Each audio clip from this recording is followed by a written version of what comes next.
If she never texts you first, let's face it, you already feel it in your gut. That little sting, that quiet voice in the back of your mind saying something isn't balanced. Because relationships, no matter how new or how old, are supposed to breathe. They're supposed to flow in both directions like a dance. One step from you, one step from her. One question from you, one answer from her, and then back again.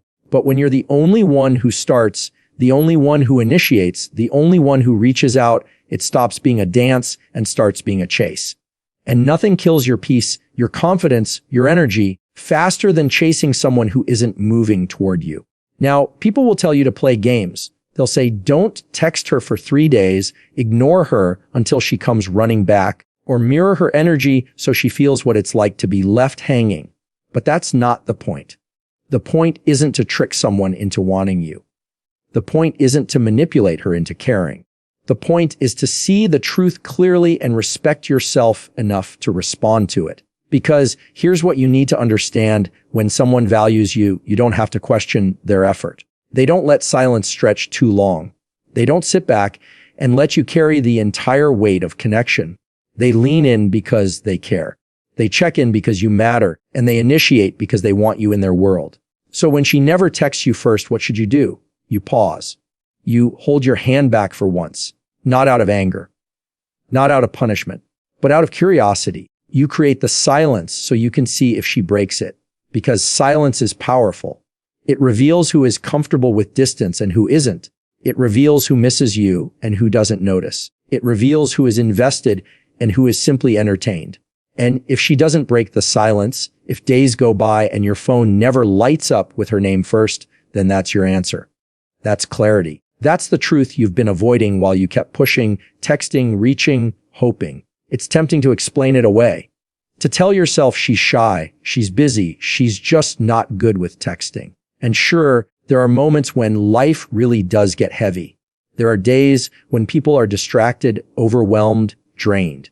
But here's the test: when someone truly wants you in their life, they make room for you in their chaos. Even if it's just a short message, even if it's just a quick, "Hey, thinking of you."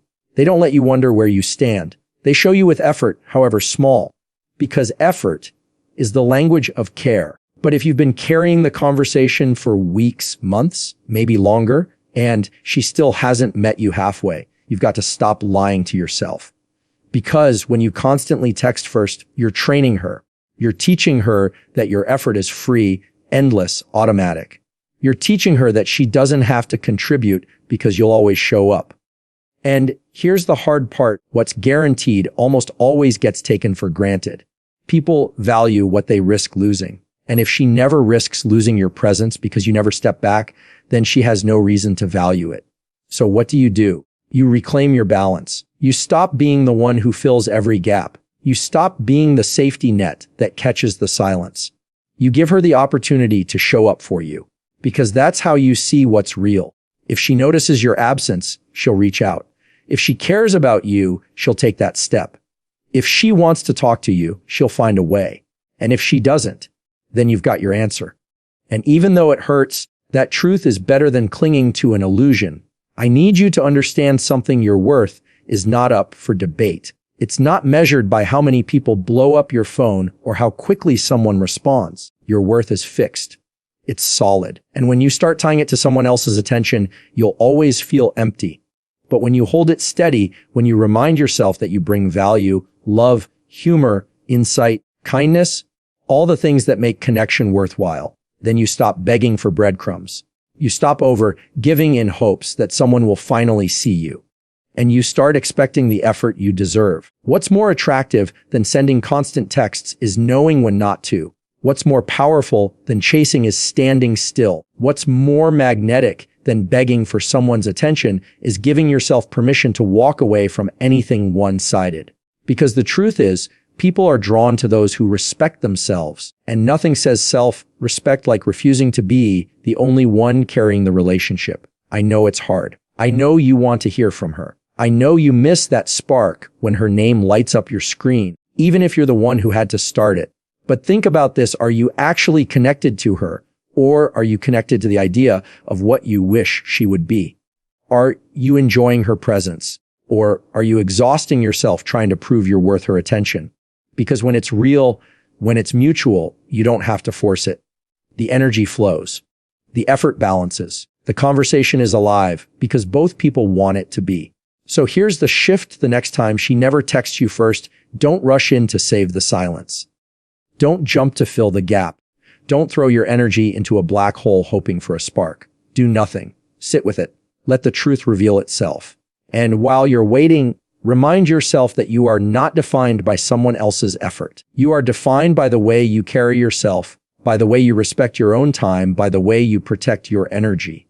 Because when you do, you leave room for someone who actually wants to meet you halfway. And maybe she will text you. Maybe after a few days of quiet, she realizes she misses the way you make her laugh, the way you care, the way you listen. Maybe she'll step up, but maybe she won't. And as much as that stings, that's not your loss. That's your clarity. Because you don't want to build your life, your love, your future on someone who only shows up when you force them to. You want someone who chooses you freely. Someone who sees your effort and matches it without being asked. Someone who texts you first not because you begged, but because they genuinely wanted to. So if she never texts you first, do this. Stop making excuses. Stop carrying both sides of the connection. Stop confusing effort with love. Pull back, breathe, and let the truth surface. And whatever that truth is, whether she reaches out or stays silent, you'll know where you stand. You'll know if she's willing to build with you or if it's time to build without her. Either way, you win. Because either you gain balance or you gain freedom. And both are better than the endless cycle of chasing what doesn't want to be caught. Remember this, the right one won't make you wonder. They won't make you beg. They won't leave you carrying the whole load. They'll meet you. They'll choose you. They'll show you. And you'll never have to question if you matter because their effort will answer it every single day.